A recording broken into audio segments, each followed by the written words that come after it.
Y es que siempre que hay finales intercontinentales, Mundial de Clubes, Sudamérica contra Europa, es imposible no acordarnos de este jugador sensacional. Y es que Paolo Guerrero hasta el 2025 sigue siendo sinónimo de jerarquía, de potencia y de goles, donde hubo alguna vez quienes lo basureaban y quienes decían que por qué viene a Sudamérica, es un retroceso, venir de Hamburgo, ya se echó su carrera a perder, es un fracasado más, donde para muchos volver entre sus 25 y 30 años creen que es un éxito y que pueden rehacer su carrera en este país, en una liga tan baja como lo es la liga peruana. Paolo Guerrero venía a la liga más poderosa de toda América, nada más y nada menos que la brasileña. No te vayas, te voy a contar esa historia a continuación. No olvides que puedes darle like, suscribir, comentar, pero sobre todo, ¿recuerdas esa época cuando Perú era basureado brutalmente? Y me pongo los lentes no por guachapo, sino porque me gana la emoción. Hablar de Paolo en los 2000 es recordar parte de mi infancia y el por qué empecé a amar este deporte tan lindo y tan hermoso como lo es el fútbol. Paolo Guerrero venía para jugar en la misma liga que jugadores como Forlán, en la misma liga contra Neymar, contra Ronaldinho, todo eso en un solo lugar. Y Paolo Guerrero venía a ser el refuerzo máximo, el estandarte absoluto del Corinthians do Brasil, vigente campeón de aquel entonces de la Copa Libertadores. Donde me quieren hacer ver de que todo el deporte de máximo nivel está en Europa. Paolo Guerrero vino en aquel 2012 para hacer historia. Paolo Guerrero, que quien venía un poco peleado con la hinchada alemana, ya que se había venido de pelearse con los de Bayern Múnich y había sido retirado hacia el Hamburgo, donde tuvo unos excelentes años, pero que en consecuencia de su mentalidad en ese momento algo inmadura y parte de ser un jugador tan caliente como lo es Paolo, lo suspenderían, ya que terminaría cometiendo una falta contra un jugador en aquel entonces, para ser preciso, un arquero que había salido para hacer hora. Y pues Paolo de aquel entonces le ganaría el temperamento y le cometería una falta por detrás, ganándose una roja y una enemistad en ese momento con la hinchada del Hamburgo. Recuerdo entonces que el mundial fue en Japón, que la ahora llamada Copa Intercontinental, el amplio favorito era el Chelsea, muchachos, porque no hay que ser tampoco mezquinos. Chelsea venía con figuras increíbles como lo es Peter Cech, uno de los 5 mejores arqueros en toda la historia del fútbol, o por lo menos del siglo moderno. David Luiz, el defensa sensacional.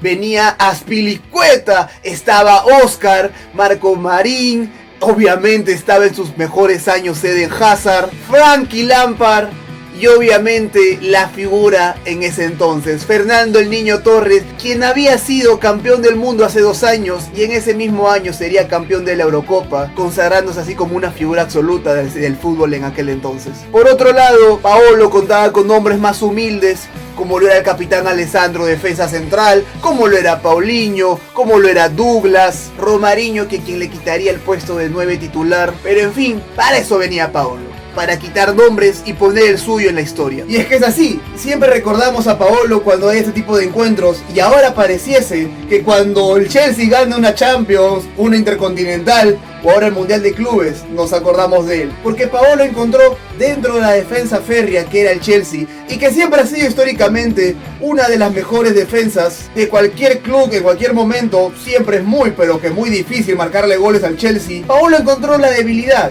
encontró en su virtud el cabezazo, que quien como buen cazador hay que estar pendiente, y contra 3 defensas metidos en el arco, Paolo la colocaría donde tejen las redes las arañas para marcar ese soberbio gol y poder darle así la copa a Sudamérica. Paolo Guerrero sería el primero de muchas veces que veríamos a un jugador con su club celebrar con la bandera. Si bien es cierto, hay registro de otros jugadores en muy pocos momentos de la historia celebrar con la bandera de su nación oriunda, Paolo Guerrero sería el que se enamoraría de la bandera, el que para todos lados, para la premiación grupal, la premiación individual, la celebración en el estadio, alrededor de todo ese momento, Paolo Guerrero bajo ninguna circunstancia se separaría de la bandera peruana.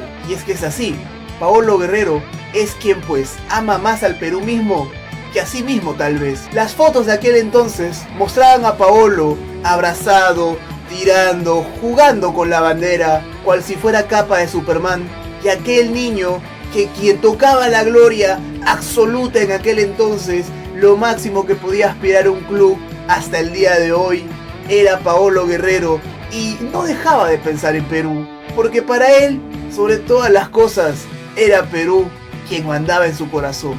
Y un Paolo que se entusiasmaba en estas cosas pensaba en ¿Y qué tal si lo logro con Perú para la siguiente jornada? Y es que cómo no emocionarse, Paolo Guerrero venía de ser un jugador indiscutiblemente el mejor 9 de Sudamérica por muchos años. Copa América que había, Paolo Guerrero quedaba como el ganador absoluto, con el premio de ser el mayor goleador en 2 ediciones seguidas y hasta empataría en una tercera. Tenía compañeros en Perú como Leonard Jefferson Farfán, quien estaba en un momento exquisito en el Schalke 04 y lugar al que iba la Foquita era campeón. Como no mencionar al tan querido por muchos y resistido por otros Claudio Pizarro, que se encontraba en el Bayern y era la figura absoluta de aquel equipo alemán. Vargas, quien también es otro de los mejores laterales, para mí el mejor sin duda alguna de toda la historia del Perú, estaba teniendo un nivel excelente. Se invitaba a pensar que Perú podía llegar a Brasil 2014 porque encima súmale, Brasil a ser local era un cupo menos que disputar para nosotros los sudamericanos.